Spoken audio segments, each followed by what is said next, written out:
Hello दोस्तों, बहुत बहुत स्वागत, अभिनंदन एक बार फिर से RDX GS गुरु में। दोस्तों, हम पर्यावरण पारिस्थितिकी पढ़ रहे हैं, उसमें लेक्चर नंबर 7 आज हम शुरू करेंगे। ठीक है, चलो बिना समय गवाए शुरू करते हैं। टाइम बहुत इंपॉर्टेंट है, उसको जो है ऐसे वेस्ट नहीं करते, शुरुआत करते हैं। ठीक है, आप लोग शेयर वेयर करते रहो, लाइक करते रहो, और नए हैं तो सब्सक्राइब कर लेना। वो कहने की जरूरत नहीं है, आपको अच्छा लगे तो कर लेना। ठीक है, चलो शुरू करते हैं।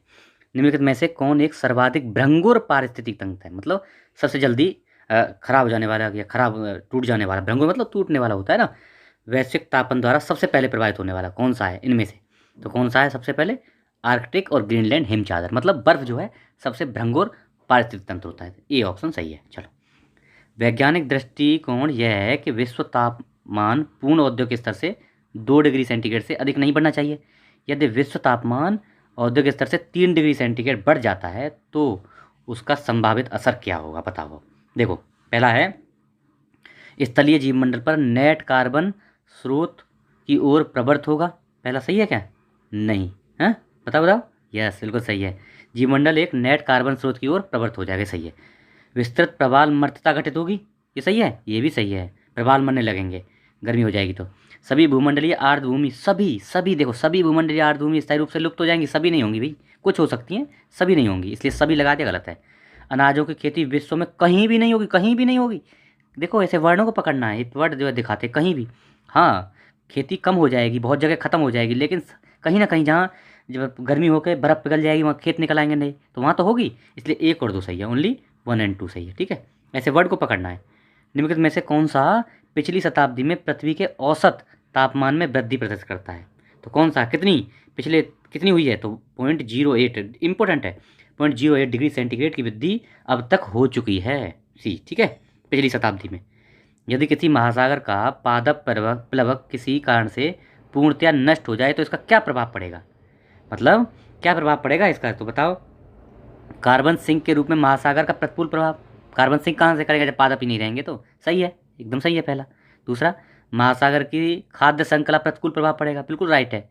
महासागर का जल घनत्व प्रबल रूप से घट जाएगा। जल घनत्व है भाई, प्रवाल मरने से, पौधे मरने से जल घनत्व क्या फ़र्क?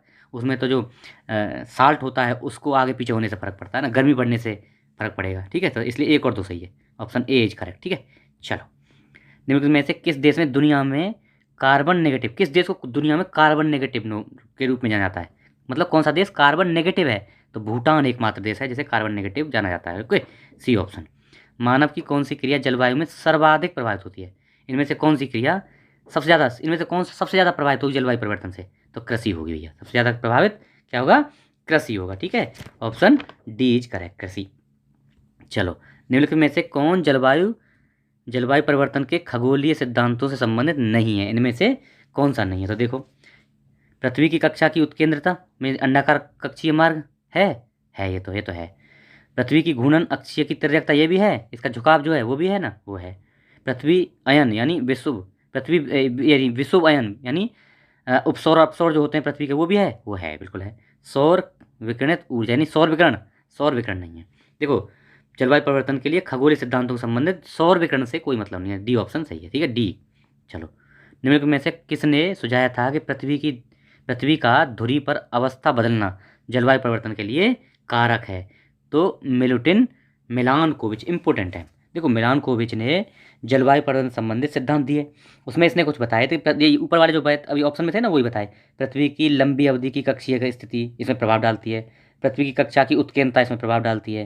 पृथ्वी की घूर्णन अक्ष की तिर्यकता इसमें प्रभाव डालती है। विषुव अयन जो होते हैं कौन से, उपसौर अपसौर, ये प्रभाव डालते हैं। तो ये किसने बताया था? मिलुटिन मिलानकोविच ने ही बताया था। ठीक है, बी ऑप्शन, मिलुटिन मिलानकोविच, इंपॉर्टेंट है। चलो, निम्नलिखित कथनों में से कौन सा एशिया पैसिफिक संघ के सदस्यों के संबंध में सही है? उनकी जनसंख्या विश्व जनसंख्या का 45% है? नहीं है। कितनी है? 41% है, इसलिए गलत हो जाता है। ठीक है, कितने? 41%, 41% है। ओके, चलो दूसरा देखते हैं। हाँ, अभी हाँ, विश्व की 48% ऊर्जा का उपभोग करते हैं, सही है क्या? ये बिल्कुल राइट बात है, इतना उपभोग करते हैं। ठीक है, दूसरा सही हो गया। तीसरा, विश्व की 48% हरित गृह गैसों के निस्तारण के लिए उत्तरदायी हैं, ये भी सही है। वे क्योटो प्रोटोकॉल के समर्थन करता है, समर्थन देते हैं, ये भी सही है। पहला ही गलत है, क्योंकि 41% जो है जनसंख्या आती है किसमें? एशिया पैसिफिक संघ के सदस्यों में। ठीक है, तो 2 3 4 हो जाए, कौन से में? सी ऑप्शन, 2 3 4 सही है। डी नहीं है, 2 सी ऑप्शन रहेगा, 2 3 4, एक नहीं है, 41% जनसंख्या है। ठीक है, चलो अगला देखते हैं, 50 से अधिक देशों द्वारा समर्थित संयुक्त राष्ट्र मौसम परिवर्तन समझौता कब प्रभावी हुआ? इंपॉर्टेंट है। ये हुआ 21 मार्च को, तो हुआ सभी में 21 मार्च 1994 में। संयुक्त राष्ट्र का मौसम परिवर्तन समझौता कब हुआ? ये क्या है, इसको समझो क्या है, हिंदी में समझ नहीं आ रहा होगा, इंग्लिश बताता हूँ। UNFCCC है ये, United Nation framework convention on climate change. 21 मार्च 1994 से प्रभावी है और 197 देश इसमें इसको रेटिफाई कर चुके हैं। 197 97, ठीक है, ये ऑप्शन सही है। United Nations framework convention on climate, वही UNFCCC, एक अंतर्राष्ट्रीय संधि है जिसका गठन कब हुआ? गठन किसके हिसाब से गठन हुआ है बताओ? तो इसका गठन हुआ है रियो डी जेनेरिया में वर्ष 1992 में संयुक्त राष्ट्र संघ के पर्यावरण और विकास सम्मेलन यानी UN conference on environment and development, इसमें किया गया। 1992 में जो पृथ्वी सम्मेलन हुआ ना, इसी में UNFCCC का गठन हुआ, ठीक है, इतना समझ लो, ठीक, बी ऑप्शन सही है। चलो, momentum for change climate neutral now, यह पहल किसके द्वारा प्रवर्तित की गई? तो ये किसके द्वारा प्रवर्तित की गई? ये उसी के द्वारा, UNFCCC के द्वारा, United Nation framework convention on climate change, इसी का सचिवालय है, इसके द्वारा ही momentum for change climate neutral now ये पहल शुरू की, ठीक है, सी ऑप्शन। हरित जलवायु निधि ग्रीन क्लाइमेट फंड के बारे में निम्नलिखित कथनों में से कौन से सही हैं, आपको बताना है ना। तो देखो, सबसे पहले, यह विकासशील देशों को जलवायु परिवर्तन का सामना करने हेतु अनुकूल और न्यूनीकरण पद्धतियों में सहायता देने के लिए आशय से बनाया गया है। कौन सा? यही ग्रीन क्लाइमेट, GEF बोलते हैं, ग्रीन क्लाइमेट फंड। तो सही है बात, विकासशील देशों को सहायता देने के लिए, ठीक है। ये UNEP, OECD, एशिया विकास बैंक और विश्व बैंक के तत्वाधान में संपादित किया गया है। सही है क्या ये? नहीं भैया, ये गलत है। ये जो है केवल एक सही है। क्या हुआ था देखो, GEF जो है ना, green climate GCF green climate fund, United Nation framework के द्वारा इसको बनाया गया है। कब? ये जो है उसी में 1992 में ही जब वो हुआ था ना पृथ्वी सम्मेलन, उसी के टाइम पे UNFCCC की रूपरेखा के अंतर्गत ही इसको उसका निर्माण हुआ है। कौन सा? GCF green climate fund, okay, A option सही है। मैनचेस्टर विश्वविद्यालय के वैज्ञानिकों ने हाल ही में भू अभियंत्रण द्वारा पैसिफिक महासागर के ऊपर चमकीले बादल उत्पन्न कर ग्लोबल वार्मिंग को रोकने का प्रयास किया गया है। इसकी पूर्ति के लिए क्या उस पर छिड़का गया है? बादलों पर क्या छिड़का है? या जैसे भैया इस पर छिड़का है समुद्री जल। देखो क्या हुआ, इसमें मैनचेस्टर विश्वविद्यालय के वैज्ञानिकों ने बादलों पर ऊपर क्या छिड़क दिया? समुद्री जल। जिससे क्या हुआ कि जो बादलों का परावर्तन करने की क्षमता है ना, वो बढ़ गई। अब जो है एनर्जी नीचे कम आ रही है, सूरज की जो है ताप नीचे कम आ रहा है, वो परावर्तित ज़्यादा हो जा रहा है, ठीक है, इसलिए सी ऑप्शन हो गया। अगला देखते हैं, पहला है ये है क्योटो प्रोटोकॉल निम्नलिखित से संबंधित है। किससे संबंधित है? तो जलवायु परिवर्तन से। किससे संबंधित है? जलवायु परिवर्तन, option C. UNFCCC United Nation framework convention on climate Change से संबद्ध है और ये भैया जलवायु परिवर्तन, सी। चलो, निम्नलिखित कथनों पर विचार कीजिए। क्योटो संधि 2005 में लागू हुई, सही है क्या ये?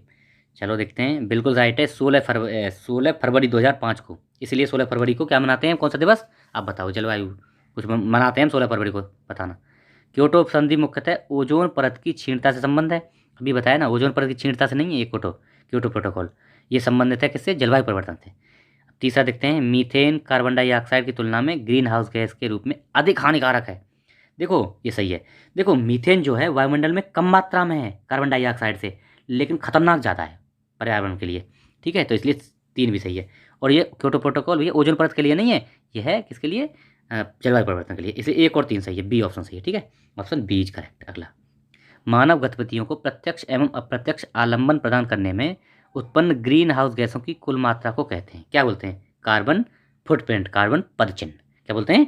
Carbon footprint. जो मानव गतिविधियों को प्रत्यक्ष आलम्बन या अप्रत्यक्ष आलम्बन प्रदान करते हैं, जितनी भी गैस उसमें लगती है, ग्रीन हाउस गैस उत्पन्न होती हैं, उसको बोलते हैं कार्बन फुटप्रिंट या कार्बन पदचिन्ह, ओके, बी ऑप्शन। चलो, कार्बन क्रेडिट क्या है भैया?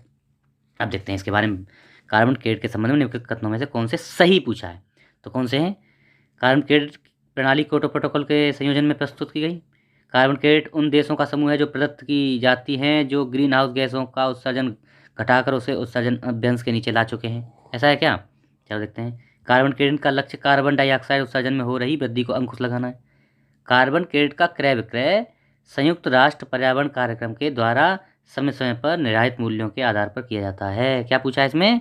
गलत पूछा है, पढ़ लो पहले, कौन सा सही नहीं है। कार्बन क्रेडिट के बारे में कौन सा सही नहीं है बताना है। तो ये बाकी सब सही है। क्योटो प्रोटोकॉल के अंतर्गत लाया गया। कार्बन क्रेडिट उन देशों का समूह है जो कार्बन को बचा रहे हैं, वो बेच सकते हैं इसको, कार्बन क्रेडिट को। जो ज़्यादा कार्बन यूज कर जो कार्बन एमिशन कर रहे हैं ना, वो खरीद सकते हैं पैसे से। ये है कार्बन क्रेडिट का लक्ष्य, कार्बन डाइऑक्साइड को कम करना, ये भी सही है। लेकिन कार्बन क्रेडिट संयुक्त राष्ट्र के पर्यावरण कार्यक्रम के द्वारा जो कीमत तय है उनके हिसाब से नहीं होता। ये क्या है, ये प्रति मीट्रिक टन कटौती करने पर कार्बन क्रेडिट, मतलब देखो 1 मीट्रिक टन CO2 की कम कर देंगे तो उससे आपको 1 कार्बन क्रेडिट मिल जाएगा। ये इसका यूनिट है। अंतर्राष्ट्रीय बाजार में इसकी जो है कीमत तय होती रहती है बार बार, है ना। मीटिंग के हिसाब से ये लोग आपस में मूल्य तय करते हैं, फिक्स नहीं है इसमें। UN तय नहीं करता है, अपने ही तय करते हैं। डी ऑप्शन सही है। वही गलत पूछा था ना, वही बताना है, ठीक है। Biocarbon fund initiative for sustainable forest landscape का प्रबंधन निम्नलिखित में से कौन करता है। देखो बहुत बड़ा क्वेश्चन होगा, कौन करता है। तो इसमें कौन करता है, विश्व बैंक करता है। किसका, इसी का। Biocarbon fund for initiative forest landscape का प्रबंधन विश्व बैंक द्वारा, डी ऑप्शन। चलो, निम्नलिखित में से कौन सा भारत सरकार की जलवायु कार्य योजना क्लाइमेट एक्शन प्लान के 8 मिशन में सम्मिलित नहीं है। तो देखो सौर शक्ति, ये देखना, ये याद रख लेना, आणविक शक्ति, यानी जो वे है ना हमारी आणविक शक्ति, आणविक मतलब जो भूतापीय ऊर्जा लगाई जाती हैं वो इसमें शामिल नहीं है। सौर शक्ति है, अपशिष्ट से ऊर्जा प्रबंधन भी है, वन रोपण भी है ना। ये याद रखना, बार बार पूछा, कई बार पूछा है क्वेश्चन, ठीक है। B option. देखो इसको बताता हूँ कौन कौन है। 8 मिशन है, 2008 में ही आए हैं, 30 जून 2008 को आए 8 मिशन। कौन कौन से हैं, पहला है सौर मिशन, दूसरा है संवर्धित ऊर्जा बचत मिशन, तीसरा है सतत पर्यावास मिशन, चौथा है जल मिशन, पांचवा हिमालयी परिप्रणाली परिरक्षण, हिमालय का परिरक्षण करना, है ना। छठा है हरित भारत मिशन, सातवां है सतत कृषि मिशन, आठवां है जलवायु परिवर्तन कार्यनीति की ज्ञान मिशन, ठीक है। ये 8 मिशन है, इंपॉर्टेंट है, आणविक नहीं है इसमें, ठीक है। निम्नलिखित में से कौन सा एक भारत के राष्ट्रीय जलवायु परिवर्तन कार्य योजना के 8 मिशनों में शामिल नहीं है। देखो फिर आ गया, सौर शक्ति है, नाभिकीय वनीकरण है। नाभिकीय शक्ति कहाँ है, आणविक मतलब नाभिकीय, नाभिकीय शक्ति नहीं, इंपॉर्टेंट है, कई बार पूछा है भाई ये, ठीक है। चलो, अभीष्ट राष्ट्रीय निर्धारित अंशदान यानी इंटेंडेड नेशनली डिटरमाइंड कंट्रीब्यूशन के पद को कभी कभी समाचार में देखा जाता है, इसके संदर्भ में क्या है, मतलब इनमें से कौन सा सही है। तो इसका मतलब क्या है, NDC का। तो ये भैया देखो, ये है युद्ध प्रभावित मध्य पूर्व के शरणार्थियों को पुनर्वास के लिए है, ऐसा है क्या। जलवायु परिवर्तन का सामना करने के लिए विश्व के देशों द्वारा बनाई गई कार्य योजना है, कौन सी, NDC, nationally contribution determined nationally intended, INDC है, INDC nationally intended nationally determined contributions. तो ये क्या है, जलवायु परिवर्तन का सामना करने के लिए एक कंट्रीब्यूशन है, विश्व के देशों ने मिलकर कंट्रीब्यूशन, एक फंड बनाया है, ठीक है, INDC, ओके। तो हो गया बी ऑप्शन। चलो, निम्नलिखित में से किस देश में विश्व के तापमानों का आंकड़े इकट्ठा करने के लिए वैश्विक वायुमंडल चौकसी स्टेशन नहीं है। वैश्विक वायुमंडल चौकसी स्टेशन जलवायु का आंकड़ा इकट्ठा करने के लिए कौन से देश में नहीं है, अल्जीरिया, ब्राज़ील, केन्या, भारत। तो भारत में नहीं है अभी तक, ठीक है, ये नहीं है भारत में, डी ऑप्शन। निम्नलिखित में से कौन सही सुमेलित नहीं है, अब बताना है आपको। देखो इंपॉर्टेंट क्वेश्चन, मोस्ट इंपॉर्टेंट। प्रथम विश्व जलवायु सम्मेलन है कब, 1979, राइट है एकदम। प्रथम विश्व जलवायु सम्मेलन 1979, राइट है। प्रथम पृथ्वी शिखर सम्मेलन एजेंडा 21, एकदम राइट है। पृथ्वी शिखर सम्मेलन +5, 97 है, बिल्कुल राइट है, ये भी राइट है। कार्बन व्यापार मॉन्ट्रियल प्रोटोकॉल में नहीं भैया, किसमें फिर, तो ये कार्बन व्यापार मॉन्ट्रियल नहीं, क्योटो प्रोटोकॉल में, क्योटो जापान का शहर क्योटो में, क्योटो प्रोटोकॉल में कार्बन व्यापार के संबंधित जो है पहल लाई गई थी, ठीक है। तो डी ऑप्शन सही है हमारा, ठीक है, कार्बन व्यापार क्योटो प्रोटोकॉल। तो ये हमारा लेक्चर था, आशा है आपको पसंद आएगा। अगर चैनल पर नए हैं तो पक्का से पक्का सब्सक्राइब कर लीजिए, ओके। बेल आइकन दबा लिया, लाइक वाइक करते चलिए, कुछ कमेंट भी करिए अगर आपको कुछ सुधार चाहिए, कुछ और चाहते हैं तो, ठीक है। Okay, thank you so much.